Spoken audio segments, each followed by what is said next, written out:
Hola, soy Ana María Huber y hoy voy a presentar el tema de la gobernanza de la intensificación del brillo de las nubes marinas. Voy a abordar la aplicación de instrumentos, normas y procesos vigentes a estas tecnologías climáticas emergentes, además de explicar qué tenemos por delante en términos de gobernanza. ¿A qué nos referimos cuando hablamos de gobernanza? La gobernanza es un término exhaustivo, un concepto exhaustivo y vago que es difícil de definir. En términos generales, se refiere a las interacciones entre diferentes normas, estructuras y procesos que fijan cómo se ejecutan las responsabilidades y las competencias, cómo se toman decisiones y cómo se implica a los ciudadanos y partes interesadas. Es un concepto que se articula en diferentes capas, incluye diferentes interlocutores gubernamentales, no gubernamentales, el sector privado y los ciudadanos. Se pueden tomar la legitimidad, transparencia, rendición de cuentas, inclusión, justicia o equidad, integración de diferentes niveles y organizaciones, la capacidad, la adaptabilidad, como elementos de referencia de buena gobernanza y de hecho se incluyen en distintas discusiones acerca de la gobernanza necesaria para la modificación de la radiación solar en su conjunto y para el brillo de las nubes marinas en concreto. Hay algunas definiciones institucionales, como las que se muestran en pantalla, que incorporan todos estos elementos que acabo de enumerar. Con respecto al brillo de las nubes marinas y su gobernanza, hay diferentes ámbitos del derecho y políticas pertinentes, como el derecho medioambiental, de derechos humanos, paz y seguridad mundiales, desarrollo internacional, seguridad alimentaria y el derecho del mar.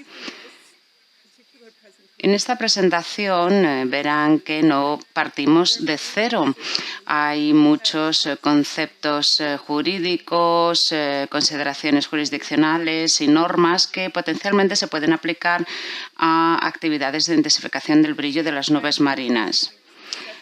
También existen carencias en el marco de gobernanza vigente para esta tecnología, tanto a nivel nacional como internacional.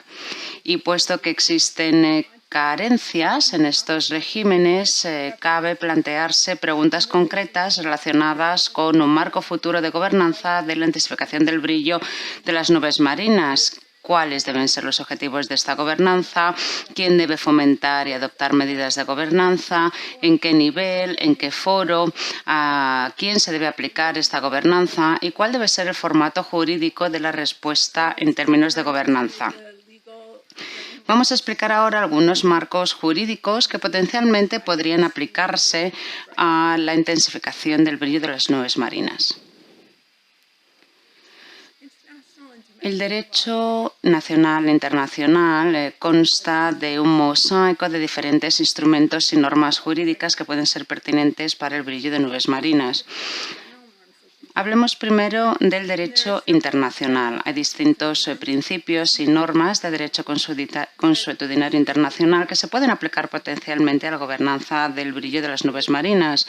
El deber de cooperar, el deber de evitar daños medioambientales transfronterizos, el principio de precaución, la evaluación de impacto medioambiental transfronteriza y el deber de consultar con otros interesados.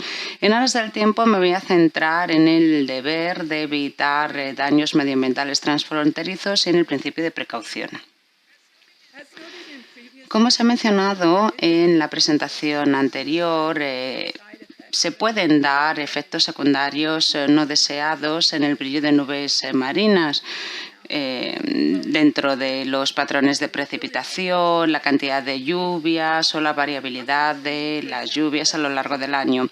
Se puede dar el caso de que un determinado estado que lleve a cabo actividades de intensificación del brillo de las nubes marinas produzca daños en otros países o en otras zonas amplias como alta mar, que forma parte del patrimonio mundial. Los Estados tienen la obligación, en virtud del derecho consuetudinario internacional, de velar porque cualquier cosa que hagan dentro de su jurisdicción no produzca daños medioambientales en otros estados o en otras zonas que trasciendan su jurisdicción nacional. El principio de no causar daños obliga a los Estados a servirse de todos los medios a su disposición para evitar actividades que se realicen en su territorio o en cualquier ámbito de su jurisdicción que puedan dañar de manera significativa el medio ambiente de otros estados o del patrimonio mundial. Esta obligación se puede invocar cuando el riesgo de causar daños es considerable sobre la base de criterios objetivos y evaluaciones fehacientes. La norma consuetudinaria de prevenir daños transfronterizos tiene elementos procedimentales y sustantivos. En términos del procedimiento, se deben llevar a cabo evaluaciones de impacto medioambiental y hay una serie de obligaciones colaterales de negociación y de consultas, así como de divulgación de la información. Por otra parte, existe el principio de debida diligencia, que es similar a las normas de negligencia. Esto quiere decir que los Estados tienen que reducir al mínimo el riesgo de causar daños desplegando todos los esfuerzos posibles. Este principio de debida diligencia se aplica tanto a las actividades llevadas a cabo por el Estado como a las actividades que puedan llevar a cabo agentes privados en el territorio que entra dentro de su jurisdicción, lo cual es importante para el brillo de nubes marinas, puesto que algunas medidas de ingeniería climática, tales como el brillo de nubes marinas, pueden correr a cargo de individuos privados como científicos o corporaciones. Teniendo en cuenta la aplicación universal del principio de no causar daño, todos los Estados, en virtud del derecho consuetudinario internacional, deben evitar causar daños más allá de sus fronteras. Y esto supone un elemento importante de la gobernanza de la intensificación del brillo de nubes marinas. Con respecto al principio de precaución, se establece sobre todo en el principio 15 de la Declaración de Río, que ven en pantalla. Se basa en el concepto de que cuando exista la posibilidad de causar daños irreversibles o graves, se debe evitar la aplicación de medidas que puedan causar degradación medioambiental. Este enfoque del principio medioambiental es un nuevo elemento del derecho medioambiental internacional que surge de las carencias de los regímenes a los que hemos apuntado antes. La diferencia fundamental entre este concepto y el anterior tiene que ver con las pruebas de que se dispongan con respecto a los daños que causa esta actividad. Que se pueda demostrar científicamente que la actividad es nociva implica que se aplica el principio de no causar daños, mientras que en una etapa anterior se aplica el principio de precaución hasta que se puedan recabar datos fehacientes de los posibles efectos adversos de dicha actividad. Y de nuevo es algo que se puede aplicar a la intensificación del brillo de las nubes marinas, sobre todo a medida que se amplía su aplicación. Entraña riesgos potenciales que se han de definir a través de estudios y métodos de investigación y de evaluación. Así que hasta que no se pueda demostrar una relación causa-efecto o las consecuencias de esta actividad, se puede aplicar el principio de precaución. Con respecto a su condición jurídica, en el derecho consuetudinario internacional es un principio bastante incipiente, pero es cierto que se puede incorporar a la obligación general de debida diligencia a fin de evitar daños transfronterizos. Vamos a ver ahora cuáles son los distintos tratados que pueden aplicarse a la intensificación del brillo de las nubes marinas. Es imposible entrar en detalle en todos ellos, puesto que hay numerosos instrumentos que pueden potencialmente aplicarse a estas tecnologías. Así que me voy a centrar en los principales, que son el derecho del mar, el derecho climático internacional y el convenio de diversidad biológica. Derecho del mar. La Convención de Naciones Unidas sobre el Derecho del Mar de 1982 incluye en su preámbulo la intención de los que redactaron la Convención de fomentar un espíritu de cooperación y comprensión mutua en todo lo que tiene que ver con el derecho del mar. Se negoció y se aprobó antes de que el cambio climático fuera un tema recurrente a nivel internacional. Pero a pesar de ello, la Convención es un tratado vivo que puede adaptarse a los desafíos que plantean estas nuevas tecnologías, concretamente el brillo de las nubes marinas de cara al futuro. Hay diferentes secciones de la Convención sobre el Derecho del Mar que pueden ser pertinentes para el desarrollo y aplicación del brillo de nubes marinas, como las disposiciones sobre plataformas, buques, estructuras en el mar, conservación y uso de recursos vivos marinos, como por ejemplo la protección de la pesca, la protección también del medio marino, el régimen sobre contaminación marina, sobre investigación científica en el medio marino, infraestructuras de investigación, desarrollo y aplicación de tecnologías marinas y el respeto de diferentes usos legítimos del mar, por ejemplo, en caso de que se dé un conflicto potencial entre el brillo de las nubes marinas y otros usos legítimos. Además, establece un procedimiento de resolución de controversias. Los Estados tienen distintas obligaciones en función de la zona del mar donde se lleve a cabo la intensificación del brillo de las nubes marinas. Los Estados ribereños pueden eludir parte de esas obligaciones llevando a cabo estas actividades más lejos de su litoral. Es fundamental saber dónde se van a llevar a cabo las actividades de brillo de nubes marinas para ver cuáles son las obligaciones jurídicas que se aplican. Por otro lado, la Convención sobre el Derecho del Mar también establece normas acerca de otras cuestiones, como por ejemplo el de la aplicación de tecnología, la protección y preservación del medio marino, que se establece en la parte 12 de la Convención. Sin embargo, el término medio marino no se define y cabe plantearse si estas disposiciones de la parte 12 de la Convención se aplican a la modificación de las condiciones atmosféricas que se realiza por encima de las aguas marinas. No obstante, puesto que algunos de los efectos adversos pueden darse en la zona marina, sí que se aplicaría esta parte 12. No se sabe aún hasta qué punto el brillo de nubes marinas puede suponer cambios en el medio marino, en los ecosistemas, cómo puede afectar una menor radiación solar en las aguas y, en consecuencia, el artículo 192 de la Convención establece las obligaciones fundamentales que competen a los Estados para proteger y salvaguardar el medio marino. En el artículo 192, además, se establecen disposiciones que se detallan en el 194 con medidas para reducir la contaminación del medio marino.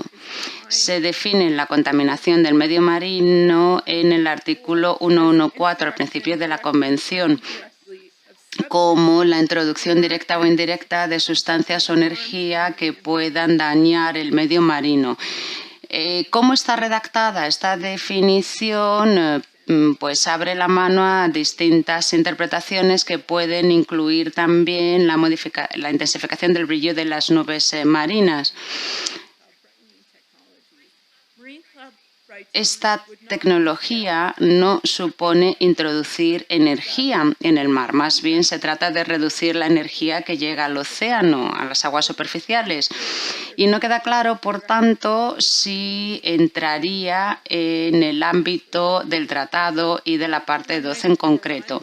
El artículo 194.1 aborda la prevención de la contaminación marina y establece una obligación de debida diligencia a los Estados para que de forma individual o conjunta adopten medidas a fin de proteger, reducir y controlar la contaminación en el medio marino, independientemente de su procedencia.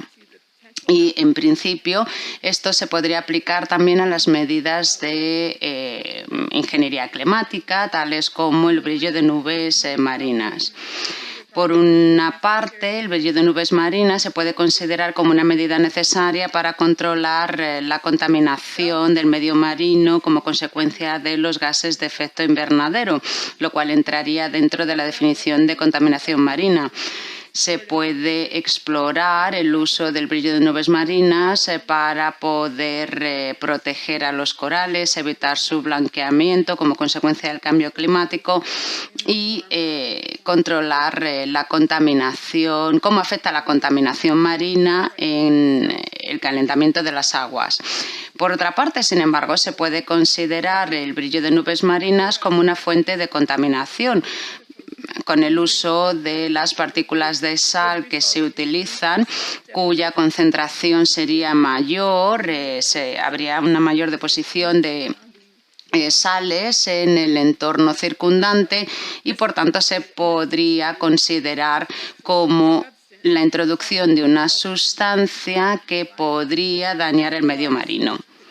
Teniendo en cuenta la incertidumbre científica que rodea esta técnica, es el momento de negociar y aprobar disposiciones, puesto que la Convención sobre el Derecho de Mar no incorpora el principio de precaución en su texto y hay que garantizar que se rinden cuentas desde un punto de vista jurídico por las consecuencias que puede tener el brillo de nubes marinas en el medio marino. No obstante, como he dicho antes, se podría aplicar el principio de precaución como componente de la debida diligencia. Otro instrumento es el Protocolo de Londres, la enmienda del Protocolo de Londres sobre geoingeniería marina. En 2013, después de evaluar temas científicos relacionados con la polémica que levantó la fertilización de los océanos, los Estados parte en el Convenio y Protocolo de Londres acordaron una nueva enmienda que se aplica a la geoingeniería marina. Se define la geoingeniería marina como una intervención deliberada en el medio marino para manipular procesos naturales y contrarrestar el cambio climático de origen antropógeno, sus consecuencias y que pueden afectar de forma nociva, causando efectos que pueden ser duraderos, amplios o graves.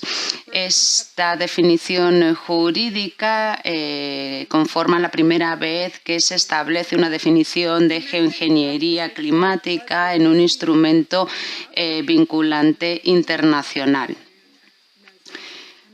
Se establece la evaluación de medidas de geoingeniería de forma progresiva y se aplica un enfoque de lista positiva, es decir, solo aquello que se incluye en el anexo está sujeto a la reglamentación, como por ejemplo la fertilización de los océanos.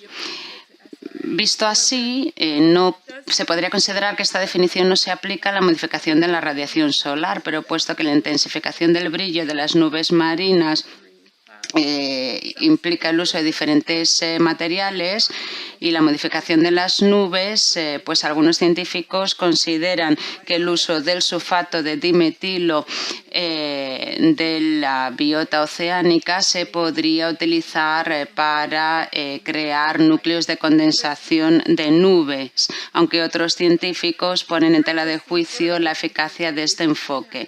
En cualquier caso, el hecho de que se incluye la fertilización de los océanos en el anexo 4 actualmente, pues permite actividades de investigación en enfoques distintos, pero prohíbe cualquier otro tipo de actividad relacionada con la fertilización de los océanos que no esté incluida en el protocolo. En cualquier caso, esta enmienda aún no está en vigor, puesto que solamente hay 6 partes contratantes que han depositado su instrumento de aceptación, lo cual muestra claramente también cuáles son los límites de los instrumentos jurídicos internacionales como base de la gobernanza de técnicas que se pueden aplicar de cara al futuro. Pasamos ahora a la Convención Marco de Naciones Unidas sobre Cambio Climático de 1992, que se negoció y se aprobó siendo conscientes de que se necesitaban aplicar medidas para contrarrestar el cambio climático de origen antropógeno.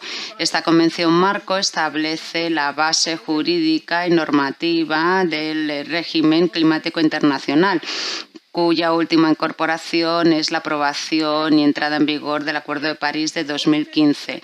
En última instancia, el objetivo de la Convención Marco es crear o estabilizar la concentración de gases de efecto invernadero en la atmósfera para evitar los efectos más nocivos antropógenos del cambio climático. El objetivo, por tanto, es evitar el cambio climático antropógeno y el artículo 2.1 del Acuerdo de París establece que se debe mantener el aumento de la temperatura media mundial muy por debajo de 2 grados centígrados con respecto a los niveles preindustriales y proseguir los esfuerzos para limitar ese aumento de temperatura a 1,5 grados con respecto a los niveles preindustriales. Esta disposición se esgrime como el fundamento de que se requiere la eliminación de dióxido de carbono para poder lograr ese objetivo. Y también como el argumento que permite aplicar estudios de investigación y tecnologías que puedan facilitar ese objetivo. En el artículo 4 del mismo Acuerdo de París se establece que las partes deben alcanzar el punto máximo de emisiones cuanto antes y después alcanzar un equilibrio de emisiones antropógenas a través de las fuentes y las absorciones de emisiones antropógenas a través de sumideros, lo cual se esgrime de nuevo como un paraguas que permite la aplicación o que reconoce que se ha de recurrir a la eliminación de dióxido de carbono. A pesar de que la intensificación del brillo de las nubes marinas no está prohibido, no se establece en el Acuerdo de París la necesidad de recurrir a técnicas de la modificación de la radiación solar. A continuación vamos a tratar el convenio de diversidad biológica de 1992. En este acuerdo se establece un régimen internacional para preservar y conservar la diversidad biológica, el uso sostenible de sus componentes y para distribuir de manera justa y equitativa los beneficios que se derivan del uso de los recursos genéticos. Desde 2008, los Estados partes han aprobado una serie de decisiones en las COP, en las conferencias de las partes, y que tienen que ver con geoingeniería. La decisión 1033, en su párrafo 8, establece que hay que asegurar de conformidad y en armonía con la decisión 9/16C sobre fertilización de los océanos y diversidad biológica y cambio climático, a falta de mecanismos de control y mecanismos normativos con base científica mundial, transparentes y eficaces para geoingeniería y de acuerdo con el enfoque de precaución y el artículo 14 del convenio, que no se lleven a cabo actividades de geoingeniería relacionadas con el clima que puedan afectar a la diversidad biológica hasta que no haya una base científica adecuada que justifique dichas actividades y no se hayan considerado de manera apropiada los riesgos conexos para el medio ambiente y la diversidad biológica. En este párrafo se insta, por tanto, a los Estados a aplicar la debida diligencia necesaria en el ámbito de su jurisdicción para evitar efectos negativos sobre la diversidad biológica. Se exceptúa la necesidad de llevar a cabo estudios de investigación de ingeniería climática siempre y cuando haya una justificación científica en función de condiciones concretas. Además, hay otra decisión más reciente, de 2006, sobre geoingeniería relacionada con el clima. Se reafirman las decisiones anteriores de la COP y se subraya la pertinencia del régimen climático internacional para la ingeniería climática, así como la importancia de abordar la causa del problema a través de la reducción de emisiones y de la absorción de emisiones, reduciendo las emisiones antropógenas por fuentes y aumentando la absorción de emisiones antropógenas por sumideros. Además, se incide en que es necesario investigar de manera transdisciplinar, aunque no se establecen términos concretos para realizar estos estudios de investigación. Por otra parte, hay otros instrumentos jurídicos que también pueden aplicarse en el ámbito nacional. En esta imagen vemos cómo la intensificación del brillo de las nubes marinas puede tener consecuencias también en la zona terrestre de un determinado país, lo que puede afectar, por ejemplo, a empresas, actividades comerciales, en caso de que haya lluvia persistente, como se muestra en esta imagen. Es decir, que puede haber marcos jurídicos y leyes nacionales que se pueden aplicar. Por ejemplo, legislación sobre protección marina, sobre protección de recursos hídricos, de especies en peligro, evaluaciones de impacto medioambiental, legislación sobre la modificación del clima, disposiciones relacionadas con la responsabilidad civil extracontractual o con el perjuicio público, por ejemplo, o privado. También cabe señalar que hay una serie de instrumentos no vinculantes que se pueden aplicar potencialmente también. Estos han sido desarrollados fundamentalmente por académicos ante el aumento que se prevé de actividades de geoingeniería climática y pretenden ofrecer una serie de directrices sobre la intensificación del brillo de nubes marinas y su investigación.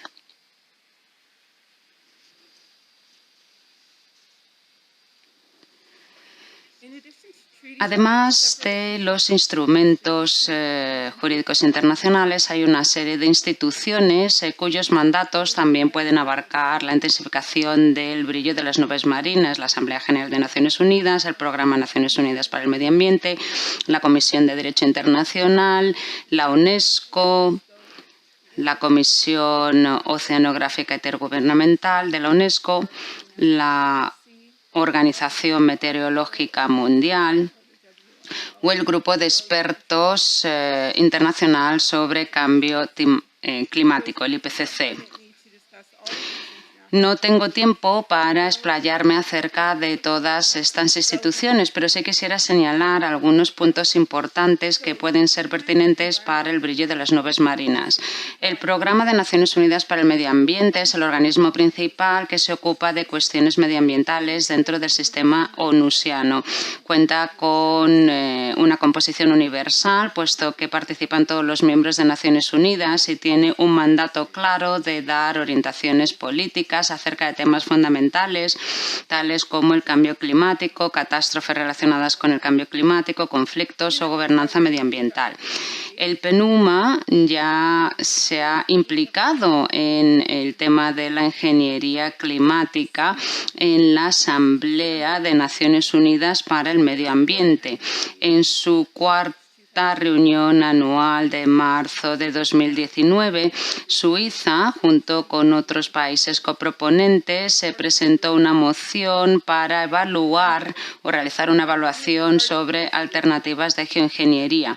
En esa resolución se pedía al director ejecutivo del PNUMA que realizara una evaluación de enfoques de geoingeniería, especialmente la eliminación de dióxido de carbono, la modificación de la radiación solar, y que incluyera una serie de términos para su estudio. Y como suele suceder en estos foros de negociación, esta propuesta se sometió a diferentes ciclos de revisión y al final no se llegó a ningún acuerdo. ni sobre la aplicación o la incorporación del principio de precaución en la parte dispositiva del texto. La Comisión de Derecho Internacional, por su parte, fue creada por la Asamblea General de Naciones Unidas en 1947 para emprender estudios y formular recomendaciones sobre el desarrollo progresivo del derecho internacional y sobre su codificación. Un programa de trabajo acerca de la protección de la atmósfera que han puesto en marcha hace poco desembocó en el examen por parte de la Comisión de Derecho Internacional de cuestiones relacionadas con la geoingeniería, que es el término que se utiliza en este ámbito, acerca de los límites de estas actividades que pueden modificar las condiciones atmosféricas. Hay unas orientaciones preliminares que recomiendan que las actividades que pretendan modificar de forma deliberada a gran escala la atmósfera deberían llevarse a cabo de manera prudente y cauta, cumpliendo cualquier norma vigente de derecho internacional. Otra organización que quería mencionar es la Organización Meteorológica Mundial. Es un organismo especializado de Naciones Unidas encargado de facilitar y promover la cooperación internacional y la coordinación de comportamientos nacionales con respecto a la atmósfera, la tierra y los océanos, el clima y los fenómenos meteorológicos en general.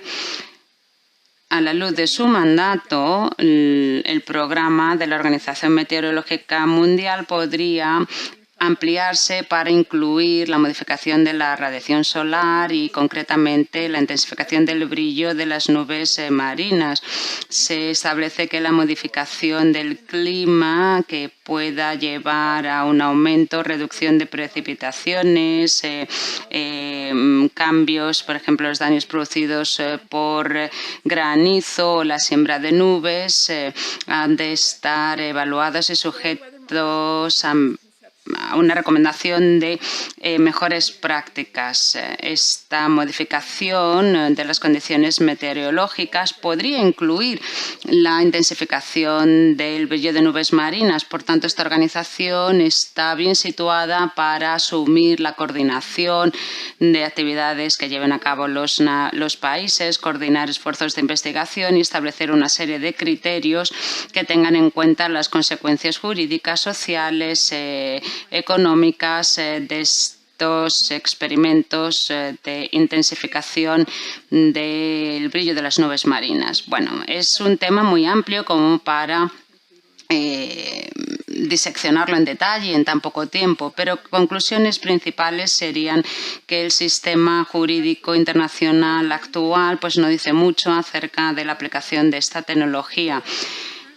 El marco institucional y jurídico que existe en la actualidad en relación con la intensificación del brillo de nubes marinas plantea ciertos retos y dificultades. Por eso se necesitan mecanismos que promuevan una mayor coordinación y una mayor eficacia a nivel internacional y en términos de cooperación interinstatal y también de otros órganos intergubernamentales. En los estudios se han definido carencias del marco jurídico vigente que de nuevo exige una mayor cooperación a nivel internacional para que haya un sistema de gobernanza equitativo, justo y eficaz con respecto a estas tecnologías. Y por último, hay una serie de cuestiones relacionadas con la investigación que pueden quedar recogidas en ciertos instrumentos jurídicos internacionales. Y hay que tenerlo en cuenta a la hora de aplicar la intensificación del brillo de nubes marinas. Muchísimas gracias por su atención.